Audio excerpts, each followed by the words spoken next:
The Eagles lose Super Bowl 57 to the Chiefs 38-35. I'll go over the scoring summary, analyze the game, and give my take on some of the biggest factors that contributed to this heartbreaking loss. This episode of the Philly Sports Spot YouTube channel starts right now.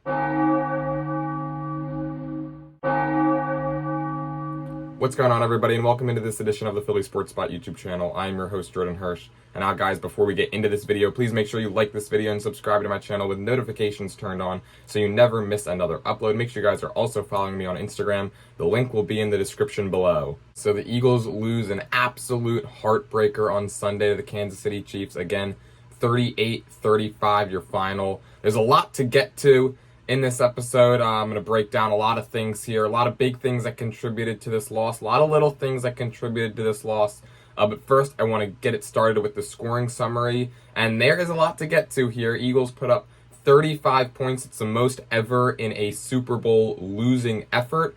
So let's get right into it. Eagles got the ball first, and what did they do? They do what they do best, and that's go right down the field and score a touchdown. Jalen Hurts with that 1-yard rushing touchdown on the quarterback sneak, one of his 3 rushing touchdowns on the game. Just an unbelievable effort from Hurts. Over 300 yards passing, 70 yards rushing, 3 touchdowns on the ground, 4 total touchdowns. Just an unbelievable effort by Hurts. He proved any doubters that were still out there.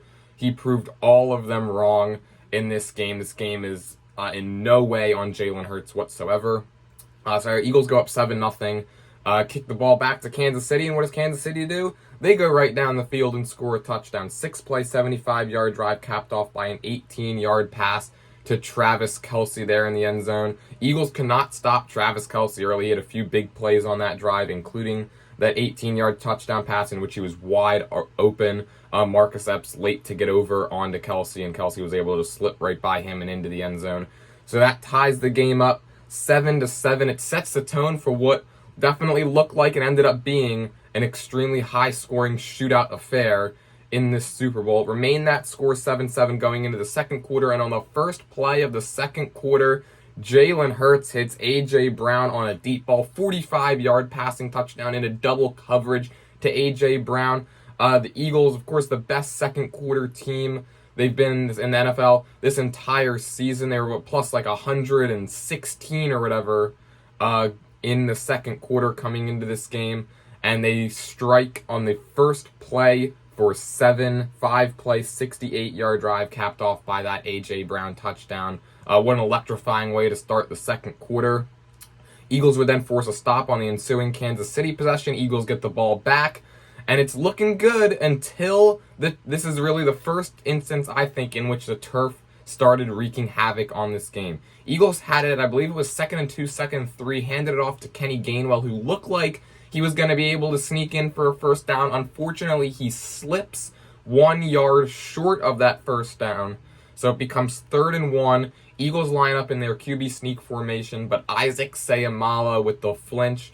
Refs call the false start, backs Eagles up to 3rd and 6, and on the next play, questionable play call, I thought, to try to do that QB draw one more time. Jalen Hurts fumbles the football, just drops it. It's one of those fluky plays. But unfortunately, Nick Bolton, 36 yards to the house, picks up the fumble.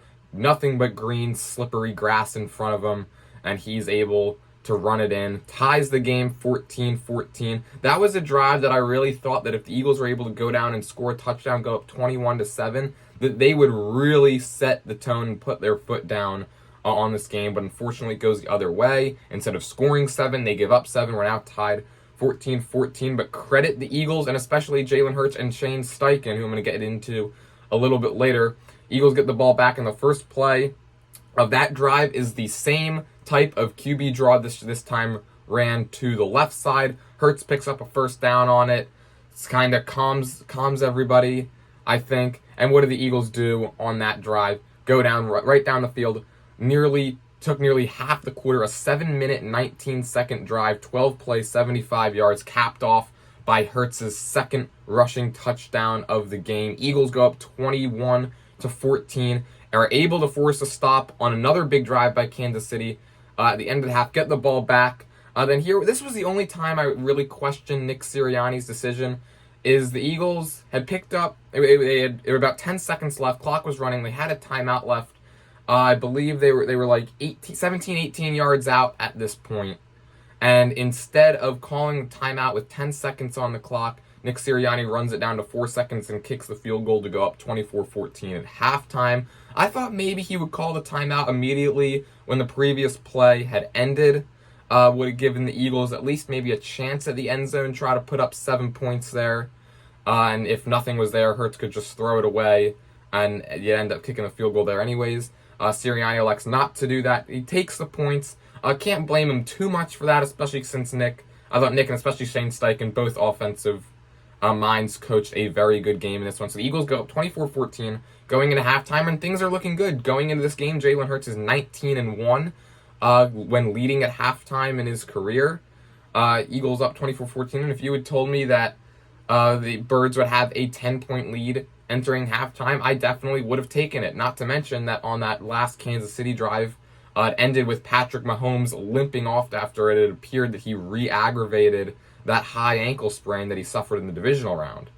However, it did not go that way, unfortunately, in the second half. It was right out of the gates on what I thought was probably the biggest drive of the game. I thought if Kansas City was able to go down at least, and especially score a touchdown, which they did, that it would really put them in nice position and swing momentum back to them. I thought if the Eagles were able to get a stop or at least force a field goal, that their defense would still continue to have the momentum that they had at the end of the second quarter, and that the Eagles would really be able to just continue rolling and honestly probably end up winning the game. Fortunately, it does not go that way. A 5.5-minute drive ends with a 1-yard touchdown run by Isaiah Pacheco, makes it 24-21. This is really where the issues with Jonathan Gannon started. This was really the first drive that Kansas City was able to get a lot of what they wanted on their first drive of the game, but especially here, and I know Kansas City's offense wasn't on the field all that much in the second quarter, really in the entire first half altogether.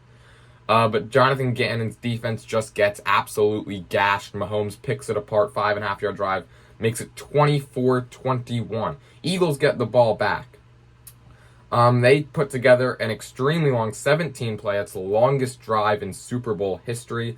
Drive took over half the quarter, 7-minute, 45-second drive. But unfortunately, that drive continued by a couple of huge catches by Dallas Goedert, perfectly thrown balls by Hurts yet again. It's capped off with a 33-yard field goal by Jake Elliott after another penalty. Really ends up costing the Eagles because the Eagles forced, or another near penalty, I guess I should say, since the Eagles had that ball at 3rd and 11. Play clock running down, Nick Sirianni forced to burn a timeout, and then the Eagles cannot pick up the first down that leads to the kick. Makes it 27-21, and that would be the score entering the fourth quarter, and a fourth quarter to forget for the Birds. It starts off with Kadarius Toney, Kansas City with the ball. It starts off with them continuing a 9-play, 75-yard drive that was capped off by Kadarius Toney. 5-yard pass from Patrick Mahomes in which he was just wide open. Chiefs take their first lead of the game. It was a good offensive design there by Andy Reid on that play. Kind of forced Darius Slay to the inside, and nobody really went with Toney. Just obviously some confusion. There was a lot of confusion, I thought, on the Eagles' defense in the fourth quarter. But it becomes 28-27. Chiefs would then be the next team to score after just a 3-play, 5-yard drive which was started by that Kadarius Toney 53-yard kick return. It was the longest kick return in Super Bowl history, or longest punt return, I should say, in Super Bowl history. Eagles special teams, it was really the one weakness that everybody pointed to when they talked about the Birds this entire season, and obviously didn't really bite them at all during the regular season or even up until that point in the playoffs, but just a huge run back and a crushing mistake by the Eagles special teams ends up setting up Kansas City inside the 10. They have that 3-play, 5-yard drive. Sky Moore wide open 4-yard touchdown pass. That was the one time Jonathan Gannon blitzed, and I know you're not really supposed to blitz Mahomes, and they decide to blitz there for whatever reason. Leaves Sky Moore wide open, the rookie wide receiver. Chiefs then do elect to go for 1 instead of 2. They hit the extra point, making it 35-27, keeping it at a one-possession game. And what do the Eagles do? Quick strike right back at you. 8-play, 75-yard drive, which was capped off by a 2-yard QB sneak by Jalen Hurts. His 2-point conversion, in which he just barely crossed the goal line, ties the game up at 35-35. The big play on that drive was the deep ball to Devontae Smith, which set them up down at the 2. The play before the touchdown. And at this point, I thought it was looking good for the Birds. I thought that Jalen Hurts barely making it into the end zone instead of falling just short was going to be kind of the turning point they needed. And all the Eagles defense needed was one stop, just one frickin' stop. They cannot get it, however, and this is the drive where all the controversy, of course, starts. Kansas City, 12-play, 66-yard drive over 5 minutes, capped off by a 27-yard Harrison Butker game-winning field goal with just 8 seconds on the clock. The big play, at least offensive-wise, was the 26-yard scramble, which set, I believe Kansas City up at our 17-yard line, 26-yard scramble by Patrick Mahomes, who must have got some type of pain meds during halftime, because, I mean, he was just absolutely outstanding the entire second half, and it looked like he might not even be able to come back in the second half. But Eagles still had a chance there at the end. They had that 3rd and 8 chance to force Kansas City into a field goal, would get the ball back with about a minute 30, minute 40 on the clock, one timeout, and the way it was going, you would have just needed a field goal. And the way the game was going, I thought that the Eagles would definitely have a great chance to go down the field and at least set themselves up to force overtime. However, here's where the controversy comes in. Referee calls that holding on James Bradbury, 3rd and 8. You guys have all seen it. I don't really need to break down and go over that play that much. I will give my take on, was it a holding? Yeah, probably. It was at least a holding. The way I see it, as it was a holding on opening day in the first quarter. It was a ticky-tack call. The referee did call it on the initial grab when they went to cut back, and not on the grab that you kind of see from the TV angle. There is a picture out there, I think it's on ESPN's Instagram or whatever, that does show James Bradbury kind of tugging the jersey ever so slightly, but you just cannot make that call in that situation.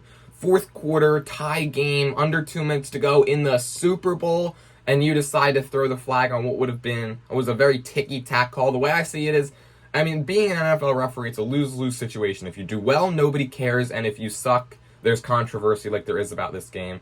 The way I see it is, you should just make a less controversial call. If it goes the other way, and they do not call the holding there, and the Chiefs are forced to kick the field goal and give the Eagles the ball back with a lot of time and one timeout, and the Eagles are somehow able to go down the field, either tie the game and win it in overtime, or just go down the field, score a touchdown, and win it in regulation, I think the no call would be far less controversial than it is now that the referee threw that flag, and basically, in turn, gave Kansas City the win there. Eagles tried one last Hail Mary at the end. That didn't work.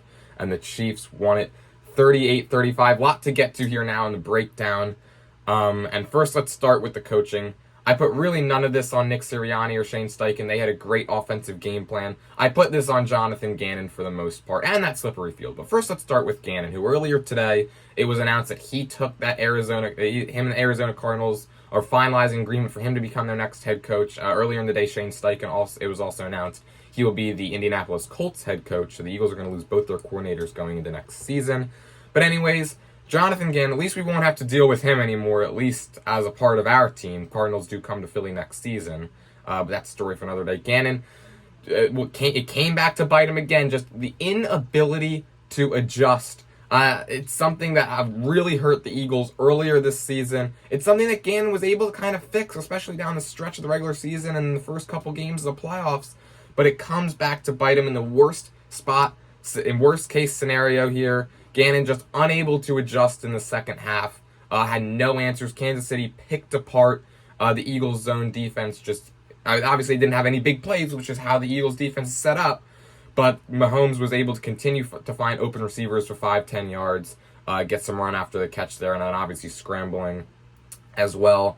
Gannon refused to stop playing that extremely off-coverage type of zone that he likes to play, that basically continued to give Kansas City all those open, short passes. It's just so frustrating because this loss is on a lot of factors. Obviously, the officiating mistake, Gannon. I do obviously put a lot of it on the players as well, and I will tip my hat to Kansas City because they had a great game plan, at least on the offensive end, and I will tip my cap to them because they played an excellent game. But Gannon's inability to adjust comes back to hurt the Eagles yet again. I mean, over and over this happened last season. It looked like it was maybe fixed down the stretch of this regular season, but no. Gannon's true colors show in the Super Bowl, and when the lights get brightest on the biggest stage, he disappoints. 38-point outing by Kansas City. They win that Super Bowl, 38-35. And at least now we don't have to deal with Gannon anymore. I'd always kind of gone back and forth on him, but now this team is obviously supposed to be a title contender, at least the way it looks right now, for years to come. And if your defensive coordinator cannot come up big in the biggest of moments, I just do not support bringing him back at all. I'm glad he went to Arizona. Eagles are going to be in the hunt for a defensive coordinator this offseason because of that. Offense coordinator, I think they're kind of set on their quarterbacks coach, Brian Johnson, to become their new OC. And a lot of people like him. I know Jalen Hurts certainly likes him. I think that he's going to be a really good OC with this team. But yeah, definitely going to be in search of a defensive coordinator, at least somebody better than Gannon. And because obviously this team is going to have title hopes now for years to come. I do not think this is the last time we will see this core group of guys in the Super Bowl. I do think that the Eagles are potentially NFL's next dynasty, or at least become a kind of a co-dynasty with Kansas City right now, the way it's looking. But I do think I do not think this is the last time we'll see this core group of guys in the Super Bowl. I think this team's going to be really good for years to come. I think we've got to still have a lot of winning to do in this city, at least when it comes to our football team. It's just a shame they weren't able to get this one done because obviously, even if you're able to build a dynasty, you're not in the Super Bowl every single year. We saw it with New England, and that was just dynasty unlike any other. We've seen it with Kansas City. So when you do get that chance to get into the biggest stage in football and in sports, it's just really frustrating to not be able to come up with the win. I do not think this will be our last chance. I think we've got a lot of winning still to do in this city. Just unfortunate they weren't able to get it done this time. Something else I want to touch on also real quick was that playing field. I mean, that was just awful.